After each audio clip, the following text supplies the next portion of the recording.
जिसको चर्म रोग हो जाता है, चमड़ी लाल पड़ने लग जाती है, आंखों के नीचे काले घेरे होने लग जाते हैं, तो सुनिए पूज्य गुरुदेव पंडित प्रदीप जी मिश्रा से। काया के रोग से मुक्त। एक बात और आपसे कहेंगे, उतारिएगा। जिसके शरीर में सफेद चमड़ी पड़ने लगती है, चर्म रोग हो जाता है, या चेहरे पर आंख के पास में पूरा कालापन आ जाता है, उसको हमेशा याद रखना है, लाल चंदन का लेपन पीपल के पत्ते पर करिए। काय पर करना है? पीपल के पत्ते पर लाल चंदन का लेपन करिए।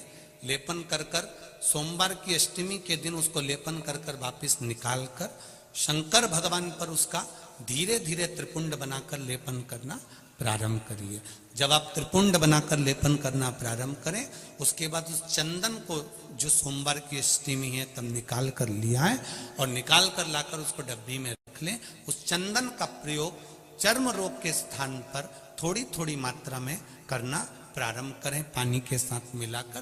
परंतु उस चंदन को केवल 6 से 7 दिन में प्रयोग करिएगा, ज्यादा नहीं। धीरे धीरे चमड़ी, परंतु उसको सोमवार की अष्टमी के दिन सिद्ध कर कर बनाना है। उसको सोमवार की अष्टमी के दिन चढ़ाना है श्री शिवाय नमस्तुभ्यम या ओम नमः शिवाय या पंचाक्षर मंत्र या महामृत्युंजय मंत्र, जो आपको आता हो, शिव जी का जो नाम आपको याद हो उसको बोलकर चढ़ा दो।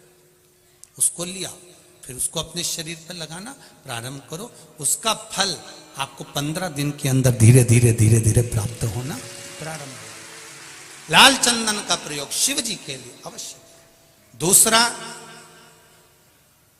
जब विषम परिस्थिति आ जाए, ऐसा लग रहा है कि आपने पशुपति व्रत कर लिया, सोमवार की अष्टमी का प्रयोग कर लिया, मैंने शंकर जी की आराधना कर ली, तो भी विषम परिस्थिति चल रही है, अभी तक कोई सुधार आने को तैयार नहीं है, तब शंकर जी के मंदिर में जब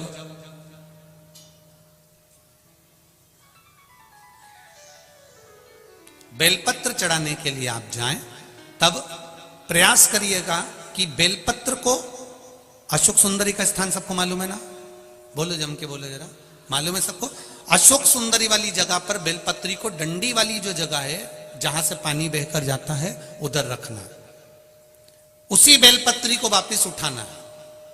शिव जी के शिवलिंग पर जब बेलपत्री रखो तो डंडी का भाग, आप यहां बैठे हो तो डंडी का भाग पीछे की ओर होना चाहिए। शिवलिंग जैसे ये है तो डंडी का भाग पीछे की ओर। उसको रखकर 7 लोटा जल भगवान शंकर पर समर्पित कर दीजिए, अपने भाव को रखते हो। अगर विषम परिस्थिति चल रही है, आपने पशुपति व्रत कर लिया, सोमवार के अष्टमी का कर लिया, उसके बाद भी कार्य नहीं हो रहा, अटक रहा है किसी कारणवश, कोई फाइल मोटी है, थोड़ा समय लग रहा है, तो 7 लोटा जल का प्रयोग करें।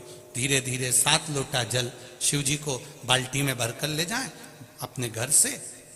7 कलश जल शिव जी को समर्पित करना है और समर्पित करने के बाद उस बेलपत्री को वापिस अपने ही घर पर लेकर आ जाना। 11 दिन 21 दिन उसको रखो, फिर उसका विसर्जन वापिस किसी नदी, सरोवर, तालाब या वृक्ष के नीचे कर दीजिए। बाबा हाथ पकड़कर बाहर निकाल ही देगा। परिस्थिति अगर बहुत विचित्र, विषमता, बहुत विषम परिस्थिति में उस जगह पर इसका प्रयोग कर सकते। शंकर भगवान को रिझाना, बेलपत्र का प्रयोग भगवान शिव को रिझाने का जो आनंद है, शिव को जो मनाने का आनंद है, वो एक स्वरूप ही अलग है, उसका एक स्वरूप आनंद है।